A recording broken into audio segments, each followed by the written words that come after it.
오늘 우리가 이제 오늘부터 시작하는 3일간 큰 주제는 예수님은 우리의 소망, 이런 주제인데요. 그 주제의 말씀은 베드로전서 3장 15절 말씀인데요. 이렇게 되어 있어요. 너희 마음에 그리스도를 주로 삼아 거룩하게 하고 너희 속에 있는 소망에 관한 이유를 묻는 자에게는 대답할 것을 항상 준비하라. 이 얘기는 간단하게 이런 얘기죠. 우리가 예수를 믿는데 사람들이 왜 믿냐 이렇게 물어보면 그 분명하게 아주 단호하게 대답할 그 대답거리를 준비하라는 거죠. 그런데 오늘 여기서는 뭐냐면 소망의 이유를 묻으면, 사실 믿는다는 것은 믿음 다음에 소망, 어떤 희망을 있으니까 믿는 거거든요. 근데 그 이유가 뭐냐 물으면 대답할 수 있는 준비를 하라고 이게 얘기입니다. 근데 우리는 지금 예수 그리스도는 우리의 소망 이렇게 했죠. 그러니까 소망의 이유는 예수 그리스도. 좀 말이 안 되죠. 그 믿는 이유를 묻는데 예수 그리스도 하면 안 되죠. 근데 그분을 왜 믿냐 이거죠. 그분을 믿으면 무슨 소망이 있기 때문에 믿느냐, 그런 얘기입니다. 여러분들은 무슨 소망이 있나요? 이것을 우리가 정확하게 가지고 있을수록 우리가 일생 신앙생활을 하는데 제대로 그 관역을 꿰뚫을 수 있어요. 낭비하지 말고. 그래서 오늘부터 3일간 왜 예수 그리스도가 우리의 소망인가, 그것을 좀 생각하려고 하는 것입니다. 우선 여러분들이 예수를 왜 믿냐 이렇게 물어보면 가장 쉬운 말로 뭡니까? 천국 가기 위해서 그렇다고 얘기하잖아요. 그 천국이 우리가 믿는 이유다. 천국에 대한 소망 때문에 그렇다. 그럼 사람들에게 그렇게 단호하게 얘기하면 됩니다. 왜 예수 믿지? 뭐 주저주저 하지 말고 난 천국 가려고 한다. 너희들은 천국 갈 마음이 없냐? 그걸 어떻게 알아? 나는 그것이 내 속에서 알 수 없지만 그게 소망으로 자꾸 나를 끌어당긴다. 그게 우리는 성령의 역사라고 말해요. 사실은 소망은 손에 붙들리거나 보는 것을 소망하는 게 아니죠. 그죠? 믿는 것도 보이는 것을 믿는 게 아니요. 그냥 믿어지는 거예요. 사람들이 물어보면 어떻게 믿어지지? 그냥 믿어져. 이렇게 얘기해서는 또 안 되지. 성령께서 나에게 이런 소망을, 지을 수 없는 소망을 나에 준 것을 다른 것으로는 설명할 수가 없다. 그렇게 얘기할 수 있죠. 그런데 오늘은 이제 말씀을 통해서 그래도 좀 설명을 해달라면 설명을 해줄 수 있어야 되지 않겠어요? 소명의 이유를 분명히 이제 알려달라는데, 그래서 그걸 중심으로 말씀을 이제 하려고 합니다. 오늘 이제 큰 길은 뭐냐면, 사실 예수 그리스도 하면 떠오르는 게 말할 것도 없이 사랑이라고 얘기해야 되죠. 근데 그 사랑이 뭘 갖다 주는데? 그게 생명을 갖다 주기 때문에 그래요. 그러니까 우리는 또 하나의 소망을 갖는다면 예수 그리스도를 통해서 우리는 생명을 얻는다. 이렇게 얘기할 수 있습니다. 근데 예수 그리스도를 통해서 어떻게 생명을 얻느냐? 제가 어린 시절에 아주 신비로운 체험을 한 적이 있어요. 굉장히 그때 전율이 일어났는데, 초등학교 3학년 때인데요.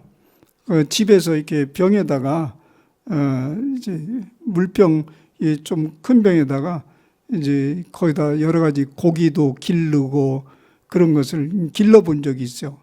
근데 이제 어느 날 호기심이 우렁이를 이제 기르기 시작했는데 왜 그걸 기르고자 하는 호기심이 생겼냐면, 초등학교 3학년 생각으로서 얘들은 입이 없는데 어떻게 먹지? 그걸 관찰하려고 제가 했던 거예요. 그래서 이제 그걸 논에서 잡아다가 그 병에다 그걸 이제 뭐 서너 개 넣어놨어요. 근데 이제 얘들이 뭘 먹어야 되니까 밥은 제가 이제 임의적으로 내 맘대로 정해서 밥을 넣어줬는데 그게 뭐냐면 줄 게 별로 없어요. 우리가 국을 먹으면 국에 이제 멸치가 있어요. 국에 멸치가 동동 떠 있는 그 멸치를 이제 빼고 이거 좀 부숴가지고 거기다 집어넣었어요. 그래서 이제 그걸 넣으니까 가만 관찰해 보니까 얘들이 먹이가 들어왔다는 걸 알더라고요. 그러더니 이 몸이 갑오죠. 이 속에 이 갑옷으로부터 싹 벗어나 쭉 이렇게 나오더라고. 그러더니 쭉 빨아들여요. 그게 이제 그게 먹이가 들어가는 거예요. 아주 신비롭더라고요.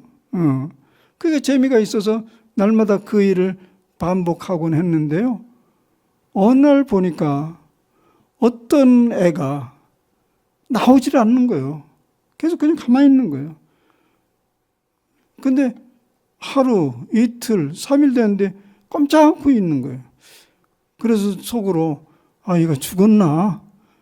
그래서 손을 이렇게 집어넣어 봤더니 집어서 꺼내려고 하는데 이게 힘도 얼마 주기 전에 그게 바싹 부서지더라고요. 무슨 일이 벌어졌을까요? 혹시 아시는 분 있어요?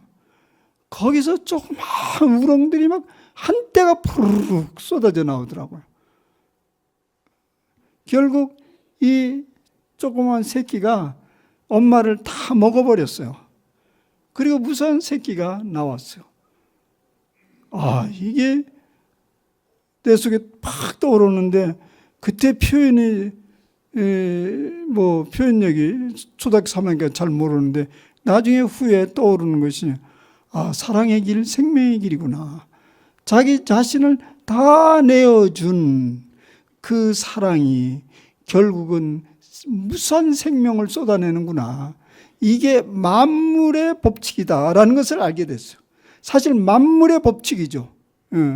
근데 그것을 정확하게 보여준 사건이 바로 예수님의 십자가와 부활 사건입니다. 근데 우리가 예수님의 십자가와 부활 사건에서 우리가 봐야 될 소망이 무엇일까라는 것을 좀 봐야 돼요.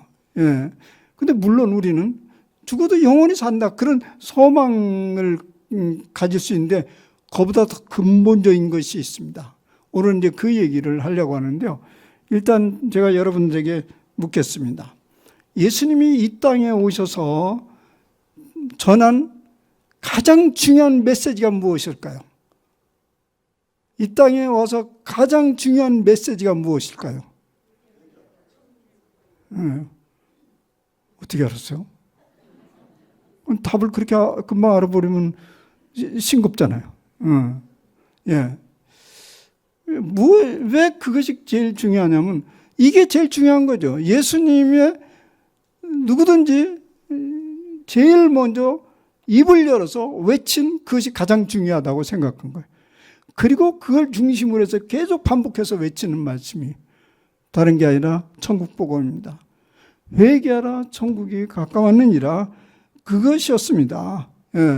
그것이 복음서 초기에 다 나오죠. 어디는 천국이라고 하고 어디는 하나님의 나라라고 하고 이렇게 나오는데요. 예수님이 초기 공생애를 시작하면서 공통적으로 첫 일성이 천국이 가까웠다. 회개하고 복음을 믿으라. 이것이었습니다. 그리고 그것을 한 번 하고 마는 게 아니라 내내 그것은 반복되고 있습니다. 근데 이제 이 천국 얘기하면 그렇지. 우리는 그렇게 생각할 수 있겠죠. 우리가 예수님을 믿는 것은 천국 가기 위해서 그런 거니까 그렇지. 그런데 이 천국은 단지 죽어서 가는 천국이 아니거든요. 죽어서 가는 그 천국을 말하는 것이 아니에요. 여기에 우리의 문제가 있는 거죠. 우리 이제 성경에 보면 천국하고 하늘나라, 하나님 나라 이렇게 이제 두 용어가 있는데요. 근데 이제 이렇게 저도 그 원어적으로 자세히 보면 그 실제적인 뜻에 관한은 이제 그렇게 큰 차이가 없어요. 그런데 이제 우리가 천국하고 하나님 나라를 이렇게 이제 그 문체나 뉘앙스로 보면 천국을 장소적 개념으로 얘기하고 있어요. 장소적 개념. 그러니까 천국은 저기 어디 있다라는 인상을 주는 개념이에요. 근데 우리는 그것을 많이 받아들이고 있어요. 그런데 하나님 나라는 그것을 얘기하는 게 아니에요. 여러분 생각해보세요. 하나님 나라 어디죠? 이건 아니요. 이건 아니냐고 지금. 잘하시네. 벌써 뭐 할 얘기 다 끝났네. 오늘 이쯤 하고 가야 되겠네. 천국이 여기 있다, 저기 있다 하지 마라. 너희 가운데 있느니라. 이 소리 뭐냐면 너희 마음에 있느니라 이 말도 되지만은 다른 한편으로는 너희 가운데 있다는 것은 무리 가운데 있다 했어요. among us. 그게 너희 가운데 있다라는 헬라어가 뭐 영어로 두로 다 해석이 돼요. within us. 우리 안에 있다. 또 한편은 among us. 우리 가운데 있다 이런 뜻이에요. 그러니까 하나님의 나라라는 것은 어떤 의미냐면 통치 개념이에요. 통치. 하나님의 통치가 임한다 이런 뜻이에요. 그게 하나님의 나라예요. 근데 우리는 주로 이게 장소적 개념으로만 생각하고 있는데 만약에 저 멀리 있는 어떤 하나님 나라를 생각했더라면 예수님이 하나님 나라가 가까이 왔다고 말하는 것은 무슨 의미인가? 그런 얘기예요. 근데 이제 보십시다. 예수님이 주로 어떤 하나님 나라를 이제 외쳤냐면 이제 주로 마태복음에서 제가 가져오겠어요. 마태복음을 보면 예수님이 오늘 4장 7절을 읽었잖아요. 4장 7절은 그 전에는 무슨 얘기가 나오냐면 예수님이 이 땅에 나타난 어린 시절의 얘기가 나와요. 족보가 나오고 그리고 그가 어떻게 왔는지 약속에 따라온 메시아라는 등 뭐 이렇게 쭉 그게 나오다가 4장에 와서 비로소 예수님은 이때부터 이런 얘기가 나와요. 오늘 보면 이때부터 예수께서 비로소 전파하여 이르시되 회개하라 천국이 가까이 왔느니라.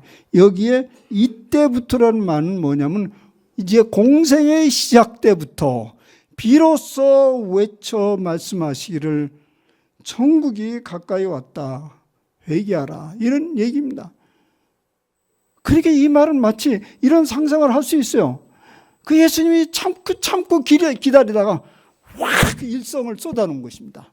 내가 이 얘기를 하려고 지금 30년을 기다리고 있어. 이제 너희들에게 이 얘기한다.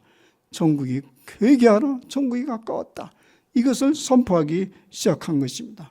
그리고 예수님은 그 다음부터 그 천국에 가까웠다라는 것을 말로 하지 않고 행동으로 보여주기 시작합니다. 그것이 이제 9장까지 마태복음 4장부터 9장까지 그런 얘기가 나오는데 거기에는 무슨 이제 사건이 나타나면 천국을 보여주는데 어떻게 보이냐면 갖가지 기적 사활을 기적 이야기 또 귀신 쫓아내기 병고침의 이적 행위들 이런 것들이 쫙 펼쳐지는 거예요. 그것이 9장까지 계속 그런 활동이를 여러분 이것을 무엇으로 이해합니까? 와 그가 하나님 아들이니까 그런 능력이 있구나 이렇게 얘기할 수 있지 않습니까? 그러면 그런 능력은 모든 사람들이 다 미치지 않았냐고요. 그 당시에 모든 병자가 모든 눈먼 자가 모든 귀신이 다 해결된 건 아니지 않습니까? 하나의 이것은 하나님 나라가 지금 임하고 있는 사건을 보여주고 있는 것입니다. 내가 이 염천교회와 한번 인연이 있었는데 그분을 한번 만나고 싶어요. 여기 혹시 있는지 모르겠어.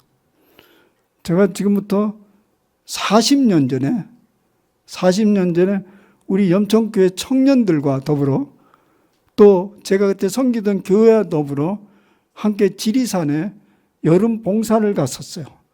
거기서 거기에 뭐 여러 가지 도배도 해주고 화장실도 고쳐주고 또 주일학교도 열고 전도도 하고 그래서 그때 한 50명 이상 갔어요. 우리가 합해가지고. 근데 그때 지리산엔 귀신이 많은가 봐요. 밤에 우리가 봉사를 다 끝난 다음에 밤 12시가 됐는데 그때 이제 12시나 돼가지고 이제 우물가에 나가서 씻고 이제 잘 준비를 하는데 캄캄하죠. 아무 외등도 없어요. 근데 어떤 여학생이 들어갔다가 그냥 기겁을 해서 들어와서 그야말로 팽 간 거예요. 그 다음에 예언을 하기 시작하고 방언을 하기 시작하고 사람들을 막 이렇게 정죄를 하고 근데 그 말이 다 맞는 거예요. 저는 그날 다른 데 가 있었어요. 우리가 몇 군데 봉사를 하는데 그때 다른 데 가 있었고 이제 그때 김은성 목사님이 쫓아갔어요. 같이 김은성이 또 다른 데 가 있었고 이제 그다음 제가 돌아왔어요. 이제 거기 본부 그쪽으로 돌아왔더니 막 굉장히 음산하고 그 학생들이 다 기가 질려가지고 완전히 어둠컴컴하고 뭐 제 정신이 아니요. 밥도 안 먹고 일도 않고. 그래서 이게 무슨 일이 벌어진 거예요. 그 중에 하나 그 대표적으로 그 일을 일으킨 학생을 중심으로 해서 죽기를 하기 시작했어요. 귀신줄을 아니라. 예수님은 나가라 이러면 나갔는데 안 나가더라고. 나는 능력이 없어서 2시간을 피를 토하듯이 기도하고 찬송하고 그래서 마침내 쫙 늘어지면서 귀신이 나갔어요. 그래서 분위기 완전히 달라졌고 내가 나중에 들은 소리하면 그 학생 숙대 다니는 학생이었어요. 완전히 달라졌다고 그래요. 완전히 신앙이 깊어지고 그 이후 한 번도 만난 적이 없는데 오늘 내가 여기 오면서 그런 기대가 있네. 40년이니까 지금 한 이제 70 가까이 한 65세쯤 되지 아니었을까. 여기서 시집 가가지고 여기서 있었으면 여기 성가대 어디쯤 있나. 얼굴은 기억이 안 나니까. 한번 보세요. 그런 사건을 보면서 우리는 뭘 보냐고요. 거기서 뭘 보냐고. 귀신 쫓아내가. 성령의 역사가 일어난다. 이렇게 말할 수 있지만 성경에 예수님께서 뭐라고 그러냐면 귀신이 나가는 것을 보고 그 다른 바리새인과 서기관들이 예수님이 귀신 쫓아낸 걸 보고 뭐라고 그러냐면 이건 더 큰 귀신이 붙어가지고 귀신을 쫓아낸 것이다. 바알세불이 붙었다. 이런 얘기를 하잖아요. 그 예수님 뭐라고 그래? 이 일을 하나님이 하신 일이란다면 성령의 역사라고 한다면 뭐라고요? 이 일이 만약 바알세불이 아니고 성령의 역사고 하나님의 역사라고 한다면 뭐라고요? 하나님 나라가 너희 가운데 벌써 임했느니라. 이 얘기를 하잖아요. 기억나죠? 이 말씀? 하나님 나라가 벌써 임했느니라. 말하자면 하나님이 이곳에서 통치하기 시작했다는 거예요. 그것을 예수님께서 계속 9장까지 보여주기 시작합니다. 그리고 왠지 모르지만 9장까지는 사실 예수님이 단독 드라이브를 하세요. 혼자 다 하세요. 그러다가 10장에 들어가서 지쳤던지 제자들을 모으기 시작합니다. 그리고 제자들을 가리켜요. 그리고 이어서 제자들을 파송을 합니다. 10장 7절에 나와요. 여러분, 그 파송을 하면서 예수님께서 뭐라고 하셨을까요? 당신이 하신 것을 똑같이 일임을 해요. 이렇게 얘기하고 있습니다. 10장 7절에. 가면서 전파하여 말하되 천국이 가까이 왔다 하라. 그리고 그것을 어떻게 보여줬어요? 동일하게 귀신을 쫓아내고 병자를 쫓아내고 그런 일들을 행하도록 하셨습니다. 동일하게. 그리고 이제는 흘러 그런 역사를 하다가 예수님이 부활하시고 그 다음 승천하시기 직전에 모여서 제자들이 모여있는 그곳에 마지막 부탁을 합니다. 그걸 우리는 소위 지상명령이라고 말하는데 잘 알죠? 마태복음 28장 19절에서 20절 이렇게 말합니다. 그러므로 너희는 가서 모든 민족을 제자로 삼아. 이건 예수님이 하던 것처럼 그렇게 하라는 거예요. 제자로 삼아 아버지와 아들과 성령의 이름으로 세례를 베풀고 그건 예수님이 하시던 일이에요. 또 그 다음에 이런 말이 나와요. 내가 너희에게 분부한 모든 것을 가르쳐 지키게 하라. 볼지어다 내가 세상 끝날까지 너희와 함께하리라. 여기에 중요한 건 뭐냐면 내가 너희에게 분부한 모든 것을 가르쳐 지키게 하라. 여기에 분부한 모든 것이 뭘까요? 지금까지 잘 왔습니다. 여러분 지금까지 100점이요. 뭘 가르치라고 했을까요? 하나님 나라지. 하나님 나라지. 그래서 생략 다 알기 때문에 그 얘기를 하지 않았어요. 하나님 나라를. 이제까지 지금 계속 하나님 나라를 해왔잖아요. 마지막에 당신의 제자들에게도 가서 천국이 가까이 왔다라고 선포하라 하는 것처럼 너희들도 앞으로 그렇게 해라. 천국이 가까이 왔다 하고 그것을 보여주라. 그것이 예수님이 남겨놓은 지상 명령입니다. 예. 여러분 전도하라고 이것을 지상명령이라고 하는데 물론 그거 맞는데 전도가 뭔데요? 내용이 뭐야 전도가? 전도가 도를 전하는 거잖아. 그죠? 전도가 도를 전하는데 그 도가 뭐냐고요? 그 도가 하나님 나라예요. 하나님 나라예요. 예. 그러니까 예수님이 이 땅에 오신 것은 하나님 나라를 전파하고 왔고요. 그런데 우리는 이렇게 믿고 있어요. 예수님이 온 것은 우리를 하늘나라로 끌고 올라가려고 오신 줄 알아요.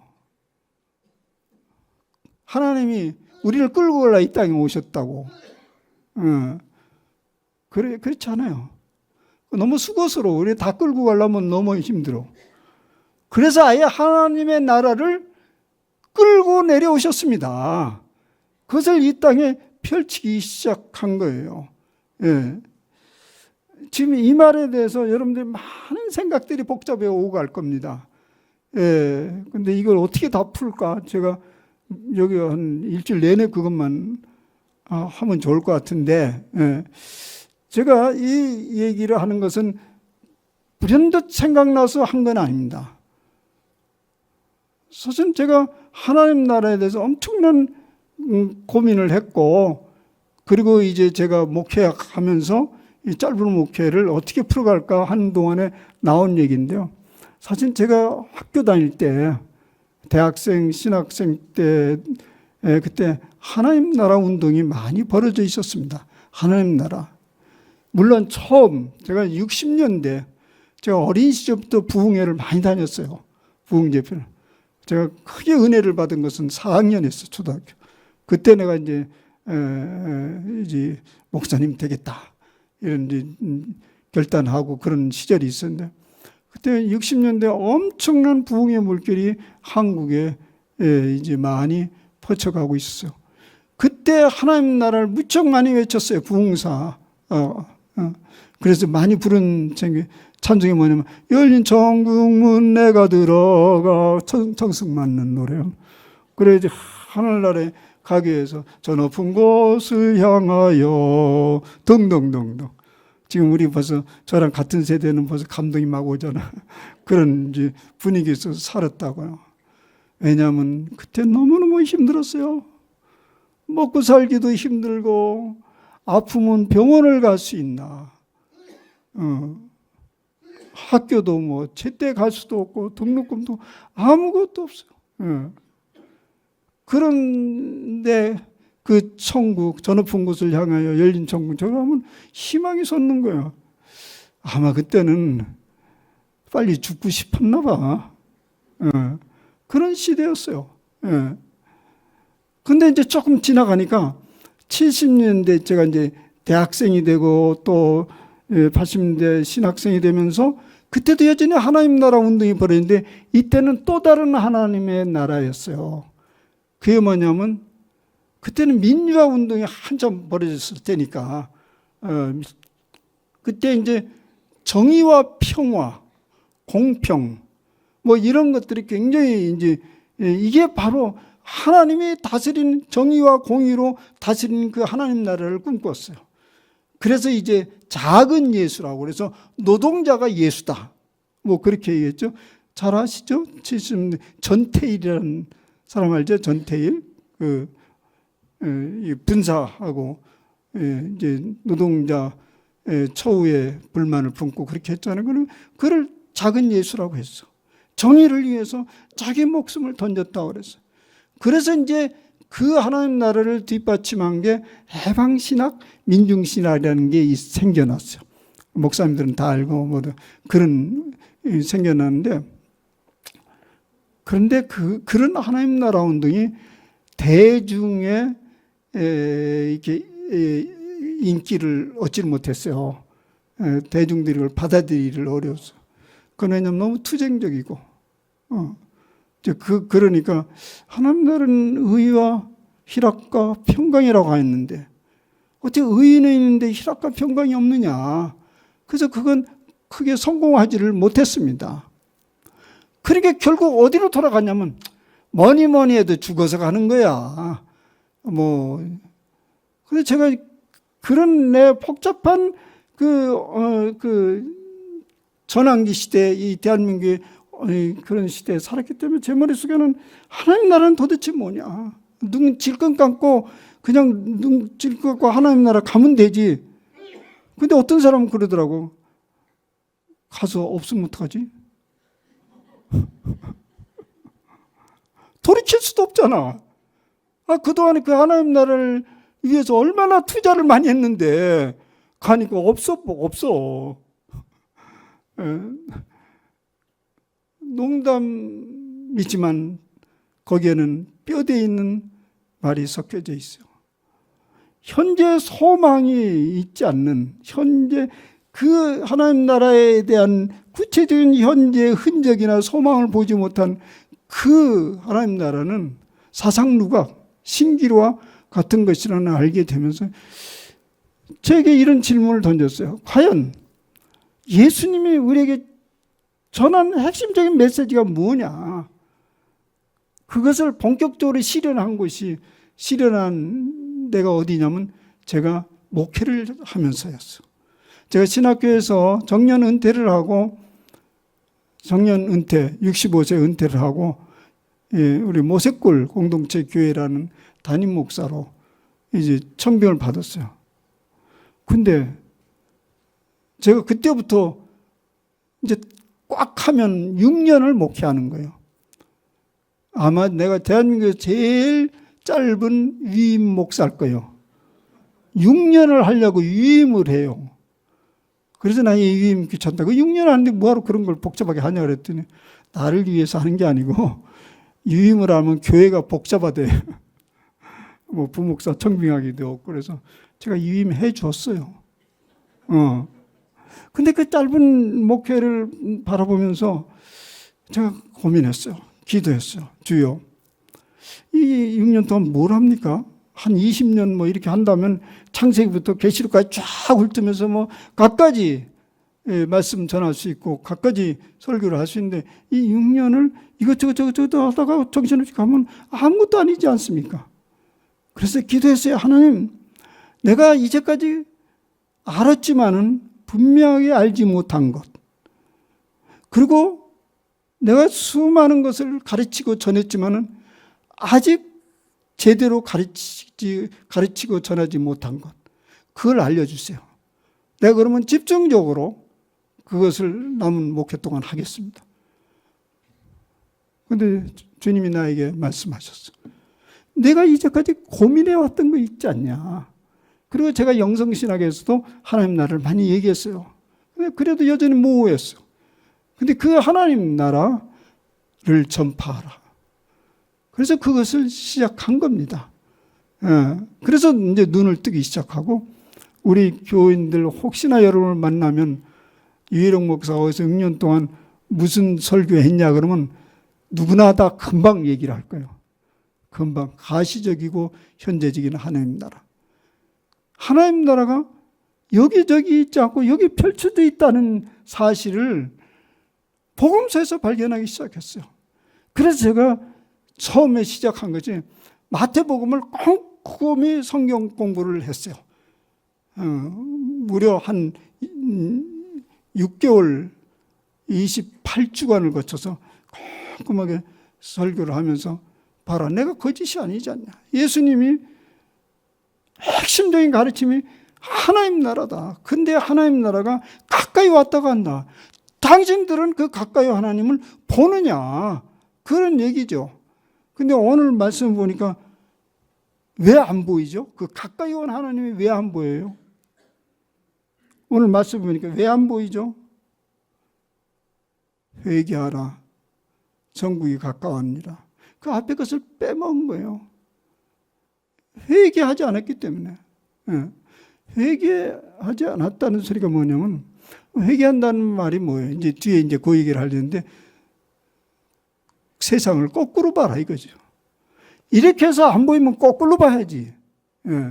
근데 우리는 계속 이제까지 안 보이던 그 방식으로 계속 보려고 하니까 그게 보이냐고요. 안 보이죠. 자꾸 들어보면 들어볼수록 죽어서 가봐야 알지, 이렇게 돼버리는 거예요. 죽어서. 그러면 빨리 죽고 싶은 소망은 있어요? 또 그렇지도 않잖아요. 그래도 거꾸로 매달려도 인생이 좋은 거 아니에요. 그러면 어떻게 돼요? 어차피 죽으니까 그때 그건 알아볼 일이야. 이렇게 되면 그게 소망의 이유가 되냐고요. 예수 안 믿는 사람이 그 소리를 듣고 지금은 야, 과연 그렇구나, 그렇게 넙석껏 받아들이겠냐고요. 옛날엔 꽤 그래도 받아들였어요. 근데 지금은 도무지 받아들여. 사람이 똑똑해져서. 그런 근거도 없는 소리를 자꾸 해대지 마라. 그렇게 하는 거죠. 근데 이제 안 보인다. 왜 안 보이냐? 회개하지 않아서 그래요. 그럼 이제 오늘부터, 지금부터는 이제 어떻게 우리는 그 하나님 나라를, 가까이 다가온 하나님의 나라를 볼 수 있고 경험할 수 있냐 이거죠. 오늘 서둘 필요는 없어요. 내일도 하고 모레도 할 거니까. 그러나 오늘 이야기는 오늘 이야기가 있으니까 그걸 귀를 기울이는 거죠.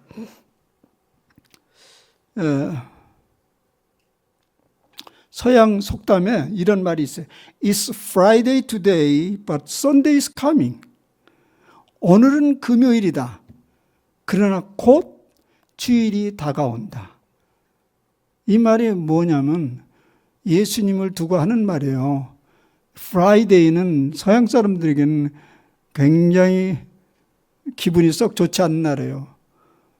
여러분, 금요일 날 비행기를 탔는데 자리가 13번이에요.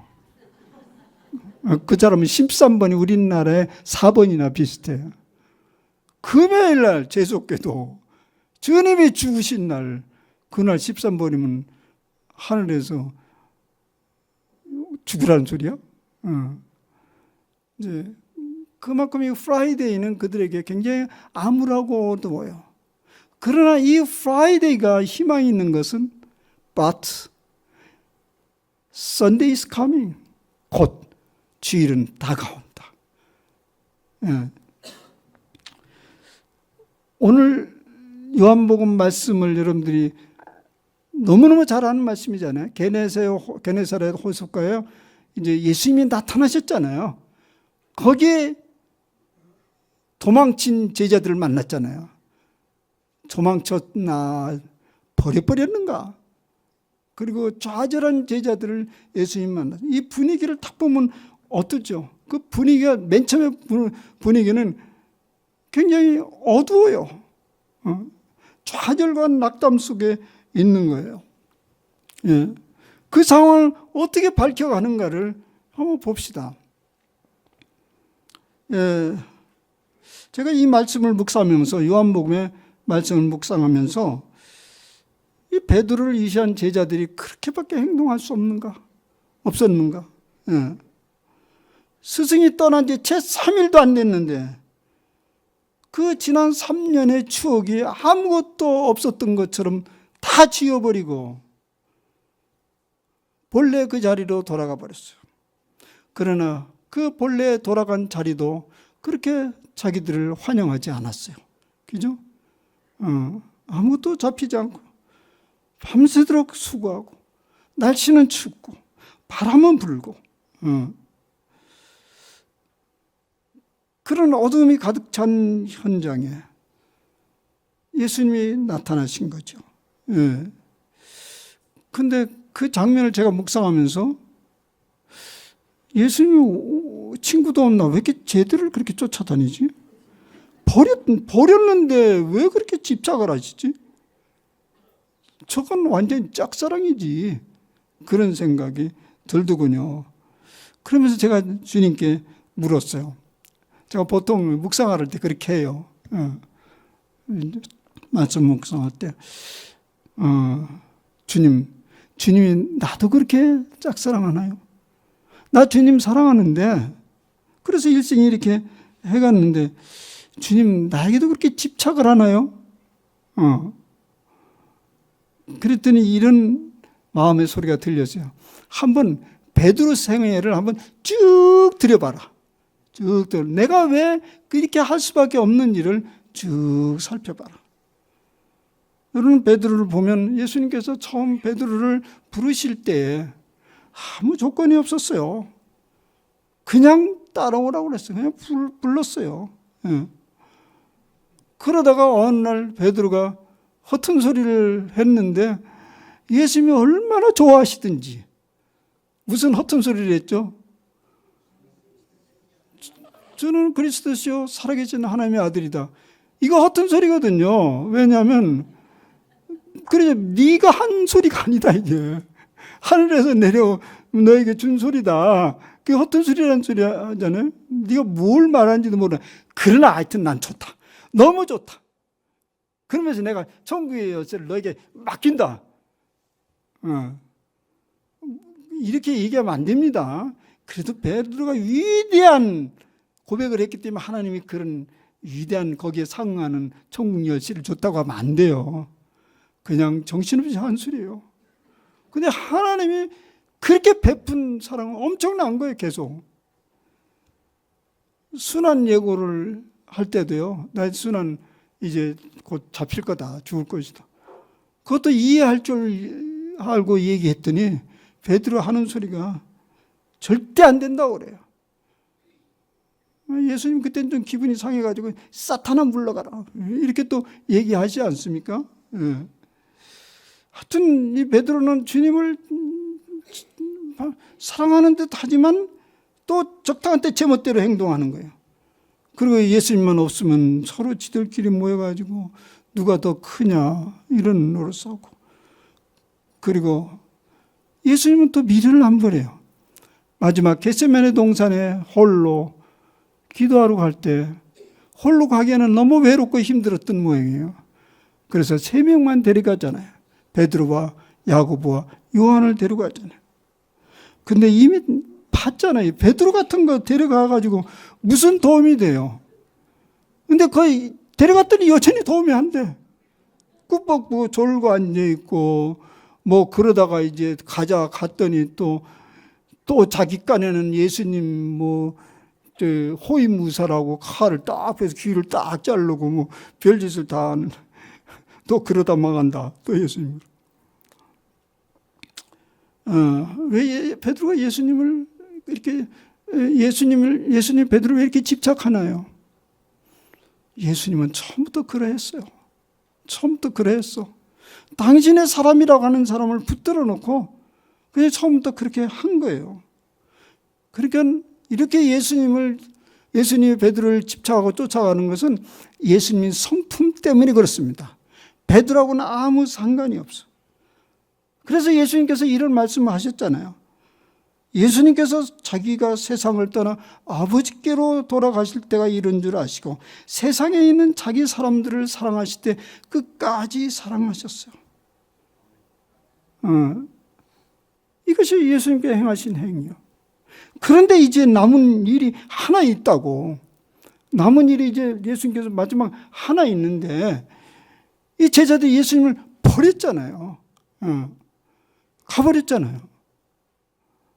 예수님도 버려버려요? 예수님도 돌아서 버려요? 만약 부활하신 예수님이 이 게네사렛 호숫가에 안 나왔더라면 이 사람은 어떻게 됐을까요? 남은 생애를 철저히 죄인으로 배반자로 살아갈 수밖에 없을 거예요. 물론 자기 인생은 하나도 즐겁지 않고 펴지도 않을 거예요. 버려졌으니까. 예수님은 그것을 염려하셨던 거예요. 이들을 배반자로, 버린 자로 버려둘 수가 없었던 거죠. 그래서 예수님이 그곳에 찾아오셨습니다. 그리고 내가 나를 사랑하느냐고 묻는 거예요. 여기에는 이런 역설적인 얘기가 있어요. 내가 내 사랑을 아느냐? 그동안 내 사랑을 아느냐? 이런. 근데 이 베드로가 그 이야기를 받을 수가 없는 거예요. 왜냐하면 자기 행위가 있잖아. 난 당신의 사랑을 알고 있습니다. 웰커밍을 해야 되는데 웰커밍을 못하는 거예요. 그래서 예수님은 더 집요하게 강하게 막 붙들고 늘어집니다. 3번이나 내가 나를 사랑하느냐 이렇게 붙들고 늘어지잖아요. 여러분, 우리가 예수님을 영접하는 자, 그 이름을 믿는 자는 영생을 얻으리라 이런 얘기 있잖아요. 영접하는 자가 뭡니까? 영접한다는 게 그냥 믿는 게 아니에요. 지금 오늘 장면이 나와. 야, 베드로야, 내가 너를 향해서 활짝 팔 벌리지 않냐? 이미 그 앞에 뭐 있었어요? 오늘 네가 사랑하느냐? 전에 무슨 일이 벌어지냐면 얘들아 이리 오거라. 밤새도록 했었지, 춥지, 배고프지, 와서 먹어라. 그리고 지금 떡은 다 구웠으니까 잡은 고기도 가져오라. 그래서 그들을 먹이지 않습니까? 그리고 베드로를 향해서 베드로야, 네가 내 사랑을 아느냐? 그렇게 물으니 이건 뭐냐면 이런 거예요. 예수님께서 팔을 확 내밀었어. 지난날 너무 그렇게 어렵게 생각하지 말거라. 내가 여기 왔지 않냐? 나는 그저 처음에 했던 너희들을 향한 믿음과 사랑은 여전하다. 그리고 팔을 확 내렸을 때 영접하는 건 뭐냐면 베드로 덜썩 안 나온 거예요. 나도 그러합니다. 과거 너무나 어리석었고 너무 미약해서 그렇게 됐습니다. 이렇게 확 그러는 거예요. 그러니까 영접이라는 것은 팔을 벌렸을 때 같이 끌어안는 거예요. 이것이 영접하는 거예요. 예수님의 사랑이 이렇게 큰 사실을 내가 웰컴하고 받아들이고 나도 그 품에 안는 것을 얘기하는 것입니다. 너무나 잘 아는 얘기인데 이게 잘 안 되죠. 베드로도 잘 안 되는 것 같아 보니까. 그래서 예수님이 하나 더 팁을 줍니다. 또 하나 이게 요령을 네가 그렇게 내 사랑이 안 다가오니 그러면 이걸 한번 해보거라. 그 다음 뭐라고 그러죠? 내 양을 치라. 내 양을 치라. 이런 얘기죠. 이 내 양을 치라는 게 무슨 얘기죠? 사실 여기 우리 목사님들이나 뭐 신학생들이 이 소리를 들으면 금방 알아차리죠. 주님의 양무리들을 나에게 맡겼으니까 잘 돌보거라. 그것이 나를 사랑하는 것이다. 이것을 얘기하는 건데, 여러분 평신도는 이 내 양을 치는 게 뭐죠? 여러분, 그러면 여러분이 목자가 돼야 되잖아. 근데 목자는 너무 부담스러워요. 그래서 나도 처음부터 목자는 안 하기로 했어요. 목자 하면 나는 해당 사항 무 이렇게 생각해요. 우리 박 목사님도 그런지 모르겠는데 목자가 듣기 좋은 소리인지 몰라. 나는 너무 부담스러워요. 목자. 왜냐하면 양의 속성을 너무 잘 알기 때문에. 왜냐하면 양이니까. 내가 너무 잘하니까 목자가 되면 너무 힘들어요. 내가 진작 알았더라면요, 내 자식이 뭔지 자식으로서 진작 알았다면 난 부모 안 했어요. 그걸 몰랐어. 내가 자식이었다면서 그걸 나중에 알았어. 그러니까 이제 여러분, 우리가 양을 쳐보면 목자 심정이 무엇인지를 알게 돼서 저도 이제 뒷국문이 뺀 거지. 난 양이야. 그럼 나는 뭐냐면 여러분이나 나나 피차 주님의 양이요. 그러면 여러분과 저는 차이가 뭐냐면 이 정도 해줄 수는 있어요. 내가 양반장이다. 그 정도는 해줄 수 있어. 그러니까 이 말은 같은 얘기예요. 여러분들도 양을 치는데 어떤 양이냐면 서로가 우리가 양 아닙니까? 서로 돌봐주라는 거예요.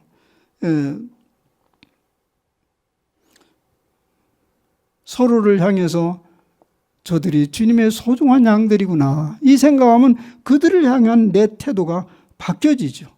소중하게 다르지 않겠습니까? 저게 이 아목이 김아목이 김집사 이 집사니까 뭐 그래서 흔한 게 집사인데 뭐 이렇게 생각하지. 김씨 흔한 게 김씨인데 이게 주님의 양들이라 하면 그들을 존경하고 사랑하고 조심하지 않겠어요? 여러분 한번 서로 보세요. 그 양들인데 양들이 참 어리석고 연약한 존재들이죠. 조그만 일에 상처를 받아요. 작은 상처에 깊은 병이 걸려요. 서로 그것을 돌보면 비로소 뭘 깨닫냐면 주님의 그 무조건적인 사랑을 경험하게 된 것입니다. 한번 봅시다. 이 사건이 어떻게 일어났냐면요, 예수님이 부활했기 때문에 이게 가능한 거예요. 그래서 예수님의 부활 사건은 두 가지를 얘기하는 거예요. 한 가지는 내 지난 날들을 다 받아들인다, 용서한다, 이것을 선포한 것이고, 두 번째는 내가 처음 너를 사랑한 것대로 그대로 사랑한다. 변함이 없다. 난 변덕쟁이가 아니다. 그것을 얘기하는 것입니다. 만약 그것을 받아들이면 이미 거기서 하나님 나라가 가까이 온 것을 경험하게 되는 거예요. 근데 그 하나님 나라가 가까이 온 것이 안 믿어지면 한 발 더 나아가서 양을 쳐보라고. 그러면 그 양이 바뀌어지는 걸 경험하게 됩니다. 아픔을, 상처를, 싸매짐을 경험하게 됩니다. 거기에 주님이 함께 하신 것을 보면서 하나님 나라가 거기에 지금 확장되고 있는 것을 경험하게 될 것입니다. 그런데 예수님의 그 부활과 예수님의 그 죽으심을 우리가 그렇게 안 받아들이면 여전히 내가 가지고 있는 내 자신을 받아들이기가 어려워요. 그러니까 거기 하나님 나라는 없는 거예요. 그러니까 이 말이에요. 예수님도 천국 간다는 그 말이요, 그거 맞는 거예요. 그러면 예수 믿는 게 뭔데? 예수님의 무조건적인 용서와 있는 그대로 받아들이는 것과 사랑한다는 것을 믿는 거예요. 그걸 받아들이는 거예요. 그러면 거기에 하나님 나라가 펼쳐지기 시작한다는 거예요. 한번 그렇게 해보세요. 당장 그게 하나님 나라가 펼쳐지는 거라고요. 거기다가 좀 확신 있게 하려면 양을 치면 되는 것이라고요. 만약 이런 일이 없었더라면 결국 하나님 나라를 우리는 볼 수 없을 것입니다. 이제 말씀을 정리하면서 이 책 이야기를 하나 하겠습니다. 하나님 나라가 어떻게 전개되는지. 하나님 나라 하면 우리는 죽음을 연상시키잖아요. 하나님 나라 하면 죽음이 두려워하지 않는, 죽음이 없는 그런 세상이 하나님 나라잖아요. 근데 그 나라가 어떻게 오냐면, 이제 헨리 나윈이라는 사람 들어보셨어요?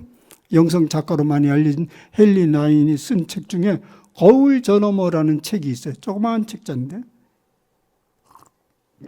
거기에 보면 이제 헨리 나윈이 이제 자기가 교통사고를 당해가지고 죽을 뻔한 그 얘기를 쭉 이렇게 묘사하는데, 이제 교통사고를 당해가지고 피를 너무 많이 쏟아가지고 3분의 1 이상이 쏟아서 소생할 가능성이 거의 없었다고 그래요. 근데 이 헬리나이라는 사람이 신부예요. 근데 이분이 병원에 입원하다가 잠깐 이렇게 의식이 돌아왔대요. 그때 의사가 알려주대요. 헨리, 도저히 소생이 어려울 것 같다. 준비하라. 비가 너무 쏟아있기 어떻게 할 길이 없는 것 같다. 그때 이 신부가 상당히 유명한 영성가예요. 많은 사람이 존경을 받는 사람이에요. 근데 그 소리를 탁 듣는데 죽는다는 소리 아니에요? 죽음이 굉장히 낯설게 들려지더래요. 근데 그동안에 그는 강연회를 하면서 아주 초연한 것처럼, 죽음이 초연한 것처럼 그렇게 강의도 하고 뭐 그렇게 했거든요. 근데 막상 자기가 다가오니까 죽음이 굉장히 낯선 거예요. 그래는 죽음이 나에게 매우 낯설게 느꼈다 이렇게 했지만은 따지고 보면 그냥 보통 사람이 하는 용어로는 두렵게 느껴졌다 이 소리잖아요. 그래서 굉장히 두려워하는 순간에 이게 이제 어떻게 이걸 해결해야 되나. 근데 그때 그 두려워하는 가운데 바짝 떠오르는 생각이 이런 거였대요. 자기는 죽음에 임박할 때 죽음이 힘든 것은 사랑하는 사람들을 떼놓고 가는 것이 힘든 거라고 생각했는데 사실은 그게 아니었다는 걸 알았어요. 가만히 죽음 가운데 있는데 사랑하는 사람에게는, 사랑하는 사람들은 자기를 향해서 손짓하는 것처럼 느꼈대요. 잘 가라. 우리는 당신이 가든 언제나 당신과 함께 있다. 사랑은 영원하기 때문에. 그런데 이게 뭐가 이게 죽으면 안 된다 발목을 붙드냐면 아직 해결하지 않는 문제야. 뭐 원수가 어디 있겠지만 하여튼 잘 문제가 복잡한 갈등을 빚는 그런 사람들, 미워한 사람, 그런 사람들이 탁 떠오르면서 발목을 탁 잡더래요. 가면 안 된다. 무슨 얘기요? 가도 해결하고 가라는 거예요. 그래서 이제 의식이 딱 또 돌아와서 그 옆에 돌보는 사람에게 부탁을 했대요. 여보, 내가 누구누구에게 빚을 줬어. 마음의 빚을 줬어. 분노를 일으켰어.